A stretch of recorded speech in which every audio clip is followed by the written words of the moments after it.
right, guys, welcome back to another special election edition of Meet Victoria with Caleb Shaw. If it feels like we were just here, it's because we were. We've got runoff elections going on. The last set of elections passed, and Jeff Bachnight vacated his seat to run for mayor. So now we have District 3 back open again, and we have my buddy Aaron Franco back in here to talk. You just saw him on the last interview.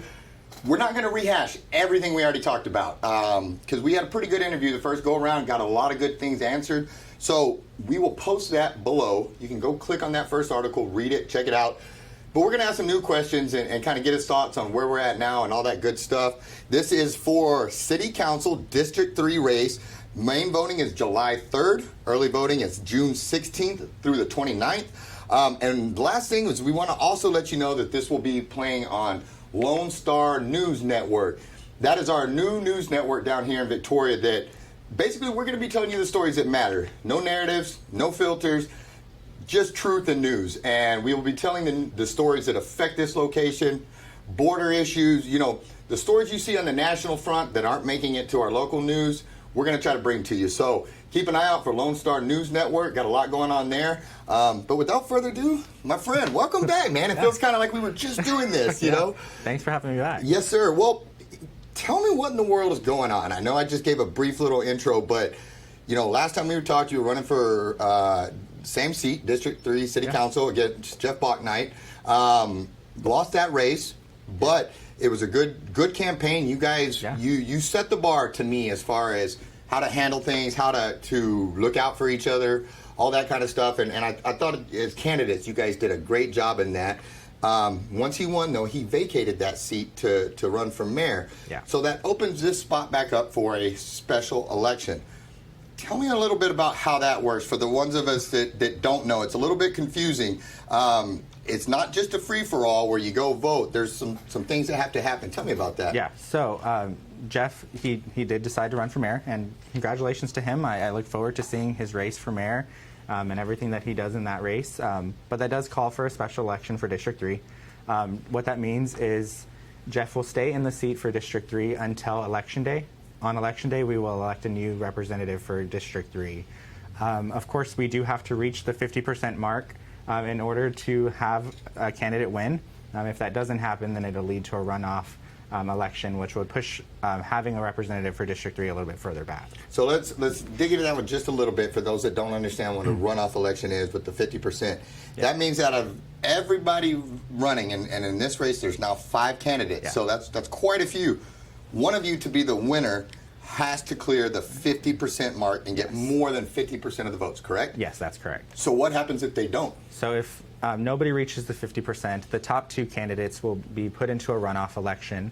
If for some reason there's a tie for the top 2, then it'll call for a recount of those votes to determine who will be the top 2 candidates going into the runoff, and then they will run against each other for the District 3 seat. Wow, this is going to be a busy election season. It just seems like these things just keep going and going and going and all that. But, on that note, again, I appreciate you tossing your hat in the ring. These things are intrusive. That you're giving up your free time. You're giving up your weekends, your nights, your holiday weekends, your time to go hang out with people to run for the city. What made you decide to do this again, and start all over? It was, of course, on Election Day, I saw the results coming in, and it didn't go the way that I hoped for it to go. But it was still inspiring for me. I put my name in the hat not knowing what to expect. I'm relatively new to the community. A lot of people don't know me, and I thank you to you because my name got broadcasted because of that, being on your show, and I still got 460 people to vote for me. Mm-hmm. So those 460 people, they believed in me, and they trusted me with their vote, which is a big deal. Yes, sir. You can't take that for granted, and I want them to know that I am extremely appreciative of them, and I'm in this for the long haul. I said it throughout my entire campaign the first go around that it wouldn't be the last time you saw me, and I'm here again. I'm ready to do this. I'm ready to be your city council member if you wish to have me, and I'm dedicated to this city, and I look forward to what this election will bring. Well, I appreciate that to me, there's value there. It shows character for somebody when often the biggest lessons in life are when you lose, not when you win. Yeah. And when you lose an election, that you've put so much into, it's very easy to take a negative slant on things and go down in the dumps. But I like the positive perspective you bring. You're right. You did get over 400, but that's pretty stinking cool. Like, that's a lot of people. 400 something people is not a small number, and so I think that's neat, and more so that you following up on what you said you were going to, if I lose, you're not going to, you will see me again, and here you are, and that speaks to me, that speaks to your character, and so I appreciate you jumping right back in the saddle and getting after this again. What is your thought on the state of the current race, with 5 candidates now? And I know we're in the early stages and all this, and we're filming this obviously a little bit before it airs, and so the true debate, so to speak, or nature of the race hasn't come out yet, but kind of where are you at right now? What do you feel about things? What is your gut telling you? All that good stuff. Yeah, of course, I'm excited. Of course, it's a little intimidating at first when you think of 5 people running and, what the likelihood of, there being an outright winner on election day and what that means and going into a runoff. And you have to kind of play all of these scenarios out in your head. But it's also exciting because there's 5 people in our district that are willing to sacrifice their time and their energy. And, city council is not a paid job. It's not a job that you go 9 to 5, you get a paycheck for. It's, you really have to be dedicated to the community and want the city to succeed. So for there to be 5 people in District 3 that are willing to do that and sacrifice their time and their personal lives, that's a big deal. That shows that people do care about this community. And, I've spoken with all 4 other candidates, and, we've all said the same thing. One of us is going to represent District 3. And we hope that if it's not us, then at least whoever does win is willing to listen to our perspective and our thoughts. And, we can work together moving forward and propel the city into the future, because that's what this is all about. It's not about, I'm running because I don't think this person's good enough, or they didn't do a good job, or they're not going to. It's all about pushing the city forward and us being successful. Outstanding. So, since I'm trying to find topics that we didn't hit the last time, and a few things have changed since our last interview, one of them being the COVID mask mandates and all that. Those things are gone, and I couldn't be more happy. I'm glad to start seeing people's faces again and people smiling and all of that kind of stuff. What are your thoughts on that? I know a lot of people are still upset that they feel these masks, it's too dangerous, these things need to stay on. Where do you fall? Do you agree with the mask mandate decision? Are you glad they're gone? Do you think we should still wear them? Where are you at on that? I think you should do what you're comfortable with. Yes, they were, we didn't really know what we were getting into with COVID. And there was a lot that we had to learn. And, we had to make decisions on the fly. And if it worked, fantastic. If it didn't, things changed. And I think we're at the point where we're all responsible enough to make the decision that's right for us. And if wearing a mask makes you comfortable, then I think you should do it. And if you don't think that you need to wear a mask, then don't do it. And yes, it's going to cause people to get into arguments and, debate about what is safe and what works and what doesn't work. But at the end of the day, people are going to do what they want anyway. So if you focus on yourself and make sure that you're taking care of your health and your safety and your family, that's all that should matter. I'm fully vaccinated and I stopped wearing a mask in public unless there's a sign that says that it's required. And, just out of respect for the business owner. But that's because that's what I'm comfortable with. Mm-hmm. And now if somebody else doesn't feel the same way, that's completely up to them, and I respect that they feel that way, just as long as they respect how I feel about it. It makes sense, and something that I didn't think about before, but I did after listening to you, that you might potentially end up facing as a council member, depending on where laws and stuff go, is small businesses having to ask, having or wanting to ask about vaccination status and stuff like that. I know there's a real debate on, that is that private information. Do businesses have a right to ask for that? Do they not? Personally, I would not want to be wanting to show other people my medical records, stuff like that. While I understand businesses have a need to take care of their employees, their clients, their customers, etc. I would never at Shaw Realty or any of my businesses ask to see people's vaccine cards, but that's my personal choice. All of this.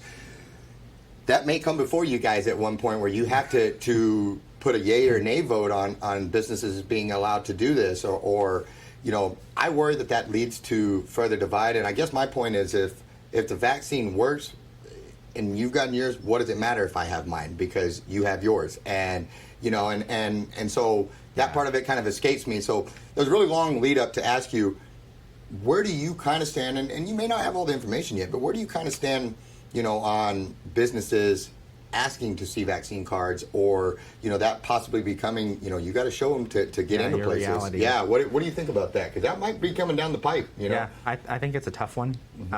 To be completely honest, I mean, I don't want to have to carry my vaccination card around with me all the time. It's just a piece of paper, and it's going to get damaged. It can, And I don't like the thought of carrying papers. Like, I don't. Yeah. That doesn't feel right to me in America, to have to show my papers before I get into a place. And I almost feel like it takes an It was kind of like before, when the government couldn't enforce the mask policy or that stuff. So instead, they put it on the business owners to enforce it and said, you guys have to enforce it. We can't enforce it, but we'll get on to you if you don't do it. It adds a lot of pressure to the business owner, to their employees, to the patrons that are coming in. They're having to worry, do I have it if I don't? Are you going to let me in? Or, is this going to be an issue? And, I think we can all trust each other. And, the honor system is there for a reason. And if you're vaccinated and you don't want to carry your card, you shouldn't have to. And if you're not vaccinated, you shouldn't be, treated any different because you're not vaccinated. It shouldn't come down to that. We need to treat each other like people and do what's right at the end of the day. Got it. Perfect. Works for me. Next question. Right now, border crossings are at just a ridiculously all-time high. I mean, the border basically feels like it's being overrun. We're seeing, bailouts of illegal aliens on a daily, weekly, daily, sometimes multiple times in a day happening here in law enforcement. That's a big deal. You're seeing these town halls happen everywhere. They're packed houses. People are getting concerned. They're watching, and most people understand that's a mixture of people. There are truly some wonderful people in there that are truly seeking positive aspects of life. But then there are also the drug dealers and the cartel members and the coyotes and all the different people, the crime element that's moving within that and all of that. Where do you fall right now? What are your thoughts, first and foremost, on the border? Is there a problem? Because the Biden administration says right now, no, it's not a problem. We're working some things out, but we don't have an issue down there, all that. Well, it was an issue before Biden was elected, and now the number has increased by 700% or something, and it's suddenly not an issue. And so to me, this is a huge issue for this area, safety-wise, with the bailouts, you can't just have illegal aliens running through neighborhoods. Like, it just doesn't work that way. It creates fear. Then people start looking over, and everybody starts side-eyeing everybody else. But the resources also become tapped, too. You have our sheriff's department, our policemen out chasing these guys everywhere, and they're thinned out. What do you think about the border issue? A, is it a problem? B, is it affecting Victoria? And C, if it's so, what are your thoughts on what do we do to combat this or try to slow this down or protect the city in the area? Well, I think... a big question, sorry. Yeah, it's okay.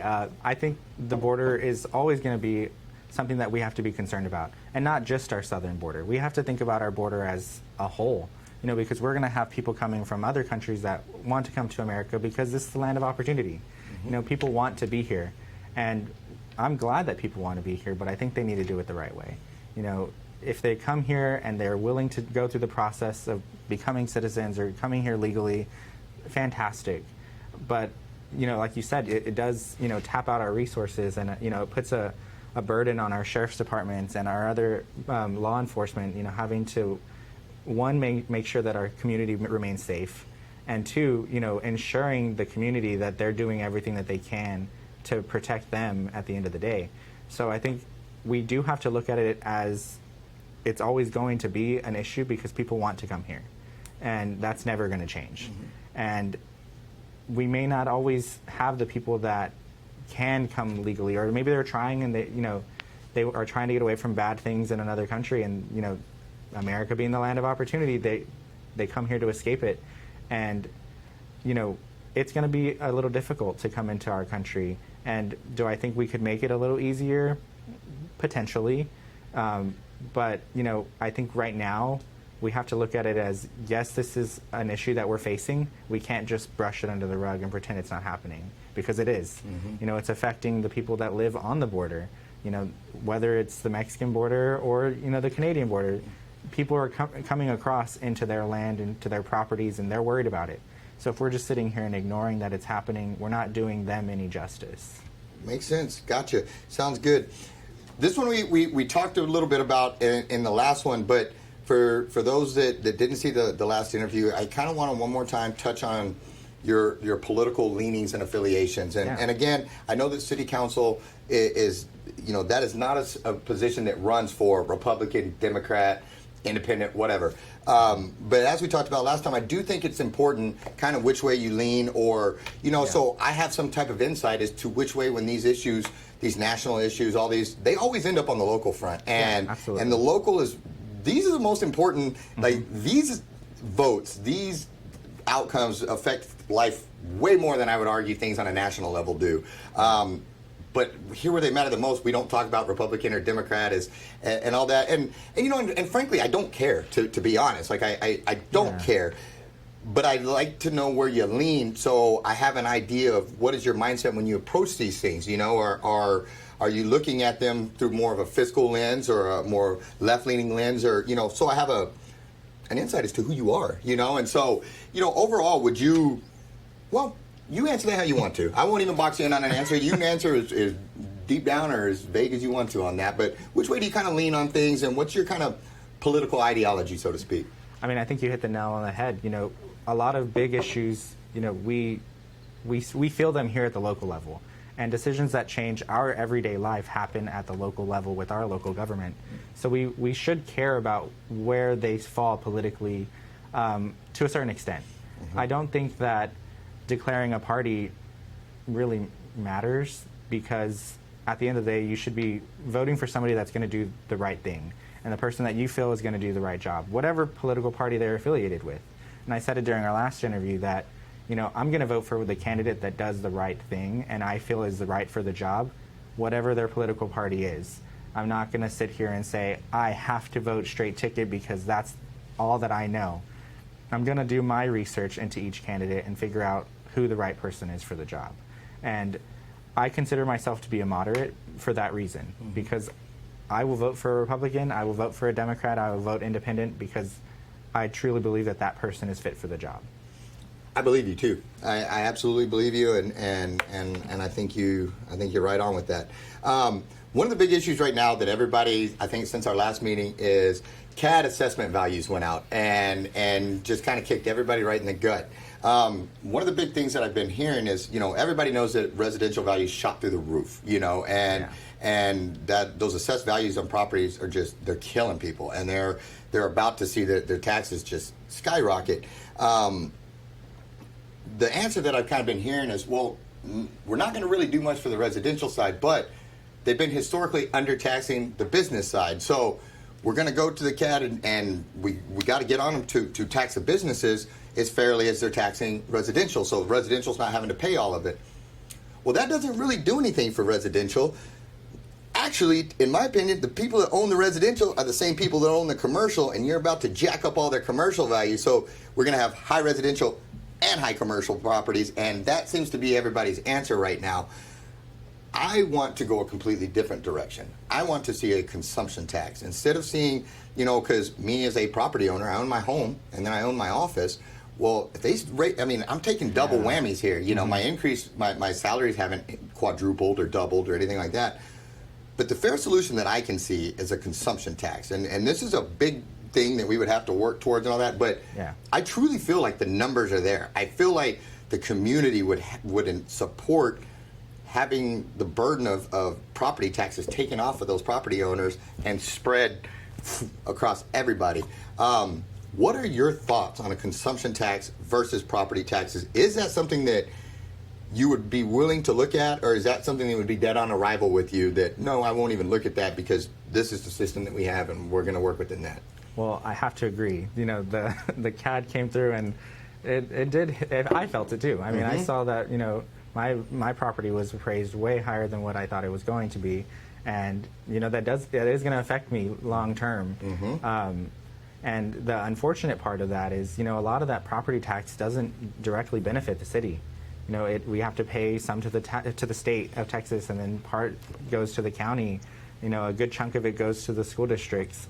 So a lot of it doesn't come directly to the city where... Yeah, you guys get half of what the ISD does. There's 6 or 7 taxing entities that pull from your property taxes, and that goes into the funds that can be used to fix streets and repair neighborhoods, and we're not seeing a whole lot of that. And with the tax increase, we're probably not going to see any different, and it's unfortunate. And I don't think a consumption tax would be dead on arrival with me. I think it would be something that I would want to look into and see if other communities have started to look at it, what their thoughts are on it. If it's something that could work, then maybe we should consider it. And if it's something that they've tried it, it didn't work for them because of XYZ, well, okay, is our community different? And will our community respond better to a consumption tax than what we're seeing in increasing our property taxes? Will we see an increase of people wanting to live in Victoria because of that? And how will that affect our tax rate? So I think it would require a lot of research and really digging into it before you just say outright, no, I don't want to look at a consumption tax, because if you're not willing to look at it, that's a whole other issue. We should be looking at innovative ways to help our community grow and help the people that are paying our taxes, and making sure that our roads are fixed, because it does come out of our pocket at the end of the day. And we should be doing everything we can to show them we are looking at this, and we do care, and we're looking for other options. Last question, and we touched on this one last time, but it's I see it every day still, and what have you. Downtown revitalization. Again, I want a vibrant downtown. I want every property owner down there to have the best year every year that they've ever had in business and continue to grow, all that kind of stuff. Yeah. My only issue is I don't think they should be getting tax dollars to do so. I don't think they should be getting sales tax dollars. I don't think they should be any of that. I think that when the city starts putting its thumb on the scale for one area or another, well, then now you're actively competing against other areas, in my opinion. And, and some of the most affluent property owners and people in this town own property downtown. And to me, I have a hard time understanding why they get the extra benefits of tax dollars and city advertising and stuff like that nobody else does, when we have areas all over this town that could use it. We have empty shopping centers, all this stuff going on. But that's me. A lot of people think I'm crazy, and they think we need to be giving more money to downtown, and again, I want them to thrive. I just don't think that it's the taxpayers' obligation to subsidize downtown. If they want to do it on their own, I'll support them. I'll help them all day. I just don't think they should get our tax dollars to do it, because I didn't get any, neither did anybody else. What's good for one is good for all, in my opinion. Where do you stand on downtown revitalization? Well, I mentioned it a little in our first interview, where that downtown is the soul of our city. We want a vibrant downtown because that's what attracts people to our community. But you're absolutely right. It shouldn't all be about downtown. And it should be about the rest of the community and the rest of the business owners that they open a business in District 3 or in another district that isn't including downtown. And we want them to be just as successful as we want our downtown businesses to be. And yes, having a vibrant downtown will attract people and, help our sales tax, and, we'll have more visitors, and, it'll bring the city to life. But you shouldn't, discount the businesses that are not in downtown. And you should, pay just as much attention to them as you are at downtown, because they are also helping this city thrive. So, I think that if it's not working, then we need to look at it again. And in my opinion, downtown hasn't changed that much. And if we're putting that much tax money into it, I want to see a change, or I want to at least know that there is change coming. So show us what you're doing and how it's worked for the city, and what revitalizing downtown, how that has been a benefit to us, so that we know, okay, yes, it is worth putting our tax money to. Or if it's not working, okay, well, let's focus on another area and help those business owners. Perfect. Well, my brother, unless I'm forgetting something, anything you want to hit on before we cut this out and head to a wrap on it? Yeah, I just want to thank you again for bringing me in for round 2.